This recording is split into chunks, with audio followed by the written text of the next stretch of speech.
Hello students, here is a question from iitjee 2020 which says XYZ are length of sides of triangle and capital XYZ are angles. Tan of x by 2 plus tan of y by 2 is 2y on x plus y plus z as shown.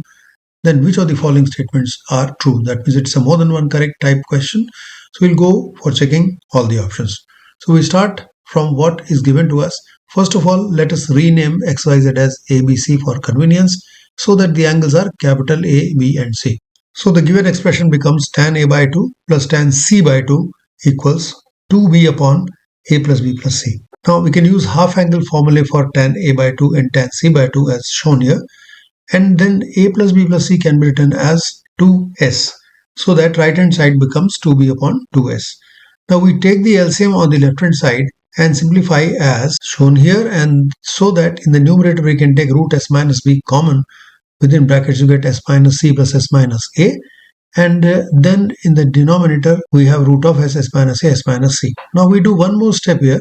We multiply and divide by root of S minus B, so that you get root of S minus A, S minus B, S minus C into S, which is nothing but the Heron's formula for area of triangle. So this happens when you multiply and divide by root of S minus B. So in the numerator also you get root of S minus B squared. Now since 2S is equal to A plus B plus C, so 2S minus C minus A can be written as B, and hence it can be cancelled out, so that you get S into S minus B equal to delta in the next step. Now if you divide both sides by AC, we get S minus B upon AC is equal to delta upon AC, and delta is half AC sine B, so AC gets cancelled out. So finally you get cos square B by 2 equals to half of sine B. Now sine B again can be written as 2 sine B by 2 cos B by 2. Now you can see here cos B by 2, if you can take common from both sides, you can take the terms to one side and say cos B by 2 bracket cos B by 2 minus sine B by 2 is equal to 0. Now product of two factors comes out 0 this way, and therefore we can say one of them must be equal to 0. But cos B by 2 cannot be 0, since in that case B by 2 will be pi by 2, and that means B will be pi, which is not possible for any triangle. So this is rejected case. In the second case we have tan B by 2 1, which is B by 2 equals to pi by 4, that means B is equal to pi by 2. Now B is pi by 2 means A plus C has to be also equal to pi by 2.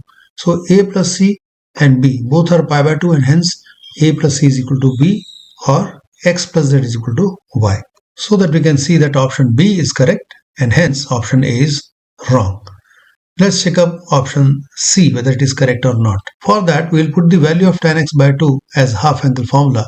So we start with tan A by 2. So as for the question, tan of A by 2 will be A upon B plus C.